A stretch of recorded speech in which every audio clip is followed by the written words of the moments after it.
अस्सलामुअलैकुम फ्रेंड्स। आज की इस वीडियो में जो 10 लाइफ सेविंग रूल्स डिस्कस किए गए हैं वो 10 लाइफ सेविंग रूल्स हैं तो साबिक इंडस्ट्री के, लेकिन आप जहां पर भी अगर काम करते हैं, कोई भी इंडस्ट्री रहने दें, चाहे वो ऑयल एंड गैस की हो, पेट्रोकेमिकल से रिलेटेड हो या इवन के कंस्ट्रक्शन इंडस्ट्री हो, अगर आप ये 10 लाइफ सेविंग रूल्स को फॉलो करेंगे तो मैं आपको ये श्योरिटी देता हूँ, ये आपको यकीन दिलाना चाहता हूँ कि आप अपनी सेहत और अपनी जो जिंदगी है उसकी हिफाजत को यकीनी बना सकते हैं। क्योंकि ये जो 10 कवानीन हैं ये आपकी जिंदगी को हादसात से बचाते हैं। अगर आप ये कवानीन जो सेफ्टी रूल्स हैं, आप इन रूल्स के ऊपर अमल दरामद करते हुए काम करेंगे तो कोई भी आदमी अगर साबिक के किसी भी प्लांट में जाके काम करना चाहता है तो उसे ये 10 लाइफ सेविंग रूल्स जरूर याद होने चाहिए। क्योंकि किसी भी टाइम कोई भी आदमी क्लाइंट से या इवन के कंट्रैक्टर EHSS से आपसे ये 10 लाइफ सेविंग रूल्स के बारे में पूछ सकता है। ये जो 10 लाइफ सेविंग रूल्स इस वीडियो में डिस्कस किए गए हैं ये साबिक यूनिफाइड लाइफ सेविंग रूल्स हैं। आप साबिक के सऊदी अरबिया के किसी भी प्रोजेक्ट में जाके काम करें, किसी भी एफिलिएट में जाके काम करें, यही 10 लाइफ सेविंग रूल्स हर एक प्लांट के सेम लाइफ सेविंग रूल्स है, किसी के कोई डिफरेंट रूल्स नहीं है। तो स्पेशली जो परमिट सीवर हैं और सेफ्टी ऑफिसर हैं उनको ये लाइफ सेविंग रूल्स जरूर याद होने चाहिए।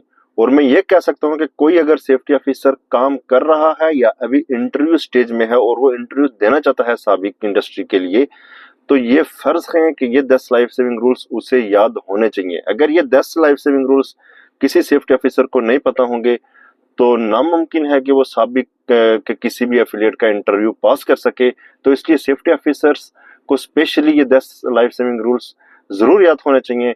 चलिए अभी हम लोग देखते हैं कि वो कौन से 10 लाइफ सेविंग रूल्स हैं जो आपके लिए बहुत ही ज्यादा जरूरी हैं काम करने के दौरान। लाइफ सेविंग रूल में सबसे पहला रूल है safe system of work.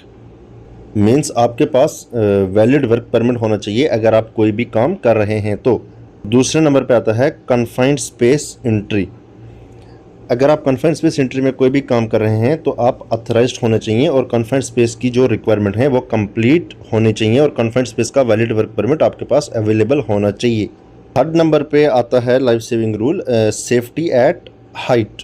Safety eight height मतलब अगर आप किसी भी हाइट पे काम कर रहे हैं जहाँ पे फुल बॉडी हार्नेस चाहिए, अनप्रोटेक्टेड एजेस हैं, तो आपने अबव 1.8 मीटर या तो येलो टैग का फोल्डिंग है तो 100% टाई ऑफ के साथ फुल बॉडी हार्नेस आपने यूज़ करना है। नंबर 4 पे आता है लिफ्टिंग ऑपरेशन। लिफ्टिंग ऑपरेशन के अंदर जो लाइफ सेविंग रूल आता है कि कोई भी आदमी अंडर द सस्पेंडेड लोड चलने के लिए या काम करने के लिए अलाउड नहीं है और कोई भी आदमी जो क्रेन का बैरिकेड रेडियस है उसके अंदर अनऑथराइज्ड आदमी नहीं जा सकता है। 5वें नंबर पे आता है एनर्जी आइसोलेशन। मतलब अगर आप कोई भी इलेक्ट्रिकल पे काम करने वाले हैं तो लोटो लॉक आउट टैग आउट पहले कंप्लीट होना चाहिए, उसके बाद में आप काम कर सकते हैं। नंबर 6 पे आता है क्रिएटेड ओपनिंग। मीन्स अगर आपने कहीं से भी कोई ग्रेटिंग रिमूव करनी है तो उसके लिए आपने पहले प्रॉपर परमिशन लेनी है, उसके बाद आप लोग ग्रेटिंग रिमूव कर सकते हैं। 7वें नंबर पे आता है डिसेबलिंग सेफ्टी सिस्टम। अगर आप कोई भी सेफ्टी सिस्टम को डिसेबल करना चाहते हैं तो उससे पहले आपको परमिशन लेनी होगी। प्लांट में जो भी सेफ्टी सिस्टम लगे होते हैं अगर उनको आप डिसेबल करना चाहते हैं तो आपको एक प्रॉपर अप्रूवल लेने के बाद ही आप कर सकते हैं, उससे पहले आप नहीं कर सकते। 8वें नंबर पे आती है व्हीकल सेफ्टी। मीन्स अगर आप ऑथराइज्ड हैं और आपके पास में जो गवर्नमेंट के ड्राइविंग लाइसेंस है वो भी है, थर्ड पार्टी है और जो भी रिक्वायरमेंट है, क्लाइंट का जो ऑथराइजेशन कार्ड है अगर वो भी है, उसके बाद ही आप कोई भी हैवी मोबाइल इक्विपमेंट को ऑपरेट कर सकते हैं। नहीं तो आप अलाउ नहीं कि आप किसी भी हैवी मोबाइल इक्विपमेंट को ऑपरेट करें। नंबर 9 पे आती है लाइन ब्रेक्स। जो भी अगर आपने लाइन ब्रेक करनी है, जो फर्स्ट लाइन ब्रेक है या आपने जो ब्लाइंडिंग करनी है, उसके जो प्रॉपर रिक्वायरमेंट है वो आपने फॉलो करके ही तो काम करना है। वो अगर रिक्वायरमेंट फॉलो नहीं है तो आप लाइन ब्रेक नहीं कर सकते। लास्ट और 10वें नंबर पे आती है मैनेजमेंट ऑफ चेंज, जिसको MOC भी कहा जाता है।